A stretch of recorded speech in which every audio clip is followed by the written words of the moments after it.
Most people go through life completely unaware of what truly lives within them. We are taught to seek the light, to chase positivity, to avoid what feels dark or uncomfortable. But in doing so, we miss something vital, something ancient, potent, and hidden deep in our psyche. I'm not talking about evil or anything to be feared. I'm talking about the 7 dark powers that each of us carries, silently shaping our choices, our emotions, our relationships, our very reality. These powers are not dark in a moral sense, but in the sense that they are unconscious. They operate in the shadows of our awareness, and because we don't recognize them, they often control us. But once we see them, once we acknowledge, integrate, and consciously harness them, they become our most profound spiritual tools. You might be surprised to learn that these powers are not the traits you've been told to suppress or fix. They are instincts, emotions, energetic forces that society has labeled as wrong, dangerous, or shameful. And yet, in the ancient mysteries, these exact qualities were seen as sacred guardians of transformation, gateways to self-mastery. Think about that for a moment. What if your anger wasn't a flaw, but a compass? What if your fear wasn't weakness, but a messenger? What if your most intense desires carried the code to your destiny? We begin with the first dark power, shadow desire. This is the craving that you try to hide, even from yourself. It's not just about lust or ambition. It's the part of you that wants something so badly, you're afraid to admit it. Maybe it's power. Maybe it's recognition. Maybe it's escape. And because you suppress it, it leaks out in ways that sabotage your life. But what if I told you that shadow desire is not your enemy? It's your unmet self calling out. When you stop pretending you don't want what you want and start listening to the deeper why behind it, that's when the power returns to you. That's when you can stop being ruled by your cravings and start consciously creating from them. The second dark power is rage alchemy. Rage isn't just a sudden explosion. It's a build-up of every time you said yes when you meant no. Every time you were silent when you should have spoken. Every time you swallowed your truth to keep the peace. Rage is sacred fire. It's the force that says no more. Most of us try to numb it, avoid it, or explode from it. But very few are taught how to alchemize it. If you can sit with your rage without acting it out, if you can breathe through it, feel it fully, and ask it what it's trying to protect, you will find a level of clarity and boundary-setting power that is unstoppable. Not destructive, but directive. Then comes a power almost everyone misunderstands: sacred fear. We've been conditioned to think that fear is weakness, something to overcome or avoid. But fear is not the enemy. Fear is the doorway. It is the signal that you are standing at the edge of your next evolution. Fear shows you where you still think you're small. It reveals where your nervous system is still holding on to the past. You don't need to kill fear, you need to walk with it. Ask fear, what are you trying to protect me from? And listen. Sometimes fear is there to keep you safe, but more often it's there so you can grow. The fourth dark power is the void. This is the space where nothing makes sense. The space between who you were and who you're becoming. It feels like depression. It feels like numbness. It feels like losing yourself. But it's not the end, it's the pause before rebirth. Most people try to escape the void. They force clarity. They distract themselves. But the chosen ones, they sit in it. They let the emptiness do its work. Because the void isn't empty, it's full of potential. It's the womb of transformation. If you can stay present in the void without filling it with noise, you'll begin to hear the voice of your soul. Let's take a breath together right now. Just pause. Inhale deeply. Exhale slowly. Ask yourself this: what part of me have I been afraid to face? Which of these dark powers is already operating in my life, but without my awareness? Because here's the truth that no one dares to say. The parts of you that you've been told to hide are the very parts that hold your liberation. But only if you're willing to look. Only if you're willing to meet them not with shame, but with curiosity.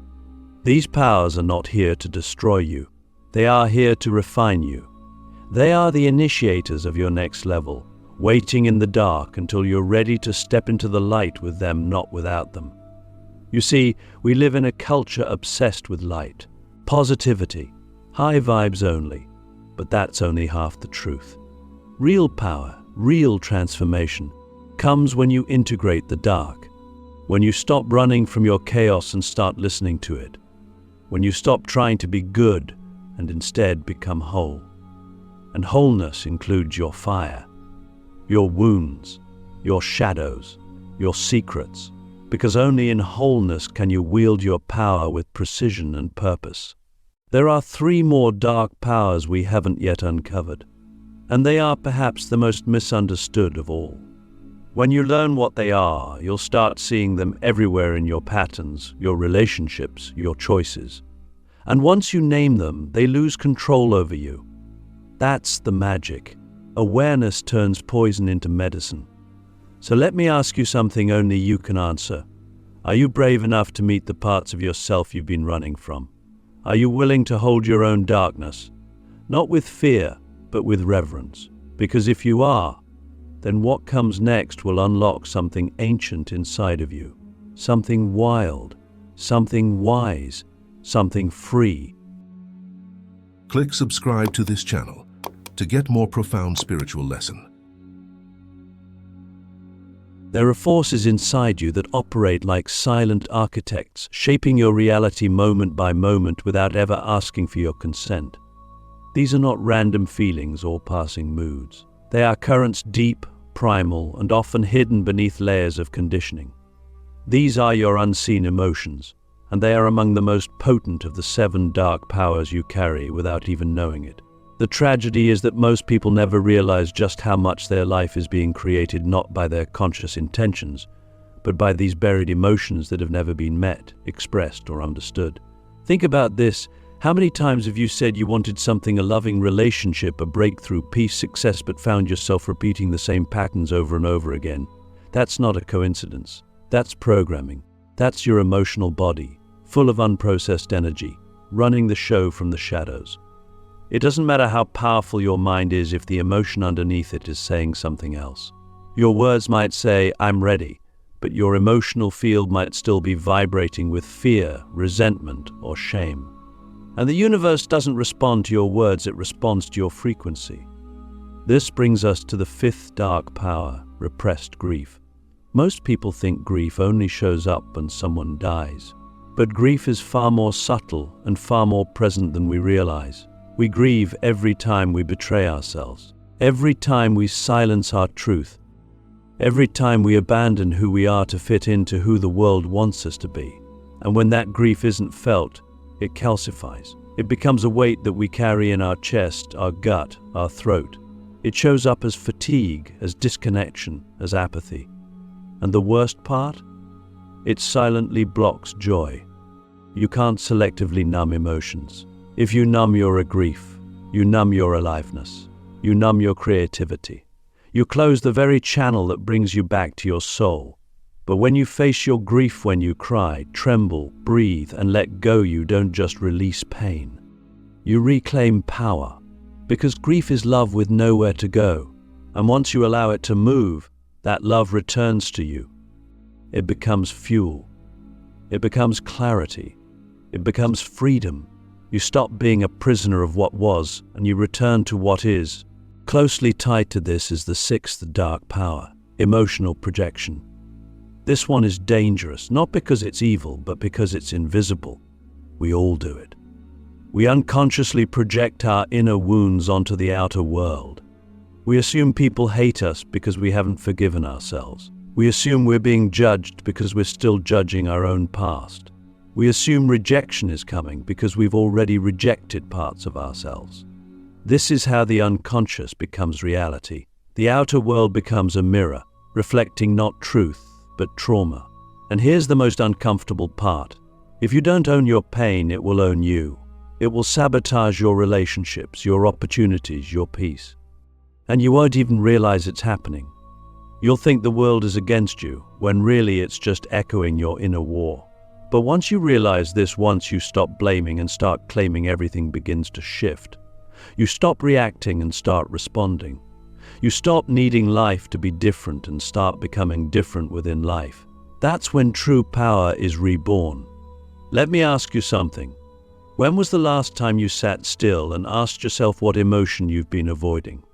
Not what you think, what you feel, the real, raw, unfiltered truth. Most of us are so busy distracting, numbing, achieving, escaping, that we never stop long enough to hear what our body is trying to say. But your body always knows. Your emotions are not random, they are messengers. And when you ignore the messenger, the message becomes louder. It becomes crisis. It becomes chaos. It becomes a wake-up call. Which brings us to the seventh and final dark power, subconscious identity. This is perhaps the most powerful force of all, because it determines everything what you believe you're worthy of, what kind of love you accept, how much abundance you allow in, how safe you feel in your own skin. And here's the kicker, this identity was not chosen. It was inherited. It was built from childhood experiences, cultural programming, ancestral trauma. You didn't create it nicely, but it's been creating your life ever since. Until now. Because now you can begin to rewrite it. You can bring light to what's been running in the dark. You can question every belief that says, I'm not enough, I don't belong, I'll always be broken. Those are not truths. Those are scripts. And you are allowed to change them. You are allowed to remember who you were before the world told you who to be. That's what this is all about, not becoming something new, but remembering something eternal. So here's the question that unlocks all of this. What if your greatest power lives in the part of you you've been most afraid to face? What if the very emotions you've been avoiding are the exact ones holding the key to your next evolution? This is not easy work. It takes courage. It takes presence. It takes radical honesty. But the reward is beyond words. Because once you've reclaimed these 7 dark powers, once you've integrated what was unconscious, you stop being a victim of your story and become the author of it. You stop living from fear and start leading from soul. And in the next part, we'll go even deeper. We'll explore how these powers, once awakened, begin to influence not just your inner world, but the energetic field around you. We'll talk about magnetism, manifestation, and the spiritual mechanics of reality itself. Because the moment you stop hiding from your darkness, you become the light that transforms the world. There is a secret about manifestation no one talks about. Not in the self-help books, not in the vision boards, not in the viral motivational clips. You've probably heard that in order to attract what you want, you have to think positively, speak affirmations, raise your vibration. And yes, there's truth in that, but only part of the truth. What no one tells you is that your darkness, your unmet emotions, your shadow patterns, your unresolved pain is actually the core magnet that shapes your reality. Not your words, not your wishes, but your energetic signature. And if that signature is rooted in fear, guilt, shame, or scarcity, then no matter how many affirmations you repeat, your life will keep reflecting your unconscious truth. You see, the universe doesn't respond to what we say we want. It responds to what we are. And what we are is not just the light we've cultivated, it's also the darkness we've denied. That's why some people manifest effortlessly while others struggle for years. It's not about being lucky. It's about being congruent. When your conscious desires are aligned with your subconscious identity, reality bends. Opportunities appear. People show up. Synchronicities unfold like magic. But when your conscious desires are fighting against unconscious sabotage, you end up spinning in circles.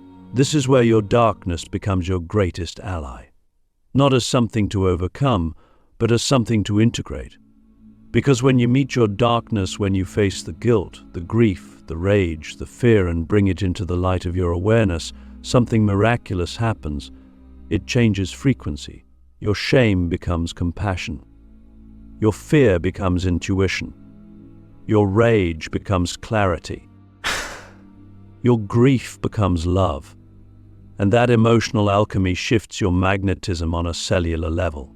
You stop trying to attract things through force, and instead draw them in through resonance. Let me ask you something. What have you been trying to manifest that just never seems to arrive? And what part of you secretly believes you don't deserve it, or that it's not safe to receive it? That's the real work. That's the doorway. Wherever your desires are blocked, there is a hidden belief, a buried emotion, an old story that has not yet been healed. And until it's healed, it will keep distorting your field. Not because you're broken, but because your soul is too wise to give you what you want before you become who you truly are. The delay isn't punishment, it's preparation. Start to notice the patterns in your life. The people you attract, the money you make, the way you feel when you wake up in the morning. Everything is a mirror. Every single thing. If your relationships are filled with conflict, ask, what inner war have I been avoiding? If your finances are scarce, ask, what part of me still believes I'm not worthy to receive? If opportunities slip through your fingers, ask, what part of me is afraid to be seen, to be powerful, to be responsible? This is the part no one teaches in typical manifestation teachings. You cannot bypass the shadow. You cannot skip the inner excavation and expect outer miracles. The law of attraction is not just about good vibes, it's about deep alignment. And alignment requires inner honesty. It requires facing the parts of yourself you've tried to hide under positivity, because those parts are not obstacles. They are keys. The truth is, your darkness holds codes the light cannot access. Your pain carries wisdom your mind cannot comprehend. Your most wounded parts are also your most magnetic, because they are real, they are raw, they are alive. And when you stop rejecting them, they become fuel. They become clarity. They become the very frequency that draws in everything your soul has been calling for. You want to manifest a new life? Start by becoming emotionally honest. Start by asking your fear what it wants to protect. Ask your shame what it needs to be forgiven. Ask your inner child what it never got to say. These are not distractions, they are activations. Because when you honor your whole self, you become whole. And wholeness is the most attractive energy in the universe.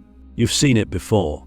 Someone walks into a room with no fame, no wealth, no social proof, but they own their energy. They're grounded, present, unapologetically themselves, and everyone feels it. That's magnetism.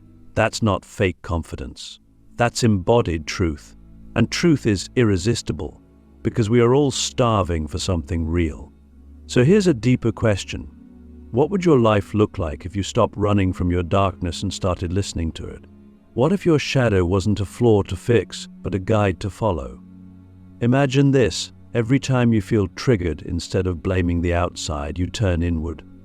You ask, what inside me is being invited to heal, to expand, to evolve? That one shift from projection to reflection can change everything. But darkness is not your enemy. It's your entry point into your highest timeline. And here's the most beautiful paradox. The moment you no longer need to force manifestation, when you're whole within yourself, when your shadow and light are dancing together, you begin to attract without effort. You become a vortex. Life flows to you, not because you chase it, but because you've become aligned with it. That's the secret. That's the power. That's the truth no one teaches but your soul remembers. In the final part, we go one step deeper. We explore what happens when you not only integrate these dark powers, but begin to lead with them. Not to manipulate reality, but to serve it. Not to control others, but to awaken them. Because once you've mastered your inner world, your presence becomes medicine. You stop living just for yourself and start becoming a channel for something far greater. There comes a point on the spiritual path when the work is no longer just about you. It's no longer about fixing your life, attracting your dream partner, manifesting wealth, or healing your wounds. You've done that. You've gone into the fire, made peace with your shadow, alchemized your pain, and now something shifts. You start to feel a deeper calling, a pull, not just to evolve, but to serve. Not from martyrdom or ego, but from truth. Because once you've integrated your darkness, it doesn't disappear. It becomes your sacred weapon. And that weapon, when wielded with love and wisdom, has the power to heal more than just your own life. It can open gateways for others. You see, the world doesn't need more perfect people. It needs whole ones. It needs people who faced their demons and now walk with compassion. It needs people who understand rage but speak peace. People who've known despair but choose hope. People who've been shattered by life and still show up with open hearts. That is the real work. That is the true embodiment of spiritual leadership, not someone who floats above the chaos, but someone who walks through it, grounded, with eyes wide open and hands extended. Your darkness, once integrated, becomes medicine. Not just for you, but for those still trapped in theirs. Every time you own your story, you give someone else permission to own theirs. Every time you speak your truth, you become a lighthouse for those still lost in silence. Every scar on your soul becomes a map for others to find their way home. That's not metaphor. That's energetic reality. When you walk into a room fully embodied, people feel it. They may not know why, but they sense safety. They sense depth. They sense something real. And in a world addicted to surface, your depth becomes revolutionary. But here's the paradox: you can only serve others after you've stopped trying to save them. You must first release the need to fix, to convince, to control. You are not here to drag anyone to the light. You are here to be the light that reminds them of their own. That's the sacred weapon: presence. Not performance, not perfection, just presence. The ability to sit with someone in their pain without needing to change it. The strength to hold space without filling the silence. The wisdom to speak only when your words carry truth, not just noise. Let me ask you something that very few dare to ask. What if your deepest wound was placed in you not as a punishment, but as an initiation into your purpose? What if the very thing that almost destroyed you is the exact thing you are now meant to guide others through? That changes everything. Suddenly your past is not a burden, it's a blueprint. Your shame becomes sacred. Your failures become teachings. Your breakdowns become breakthroughs for someone else. And your life becomes a living transmission, not because you figured it all out, but because you feel it all fully and still choose love. And this is when true spiritual power is born, not from controlling reality, but from surrendering to it, from trusting that everything you've lived was not random, that your darkness was not a detour, it was the path, that your pain was not pointless, it was preparation. Preparation to become a vessel, a mirror, a guide, not above others, but beside them. We heal the world not by becoming gods, but by becoming human, fully, fiercely, authentically. That is the final alchemy. When your darkness no longer controls you and your light no longer blinds you, you become a bridge between what is and what could be, between suffering and liberation, between illusion and truth. So as you move forward, remember this: you don't need to be more positive. You need to be more present. You don't need more answers. You need deeper honesty.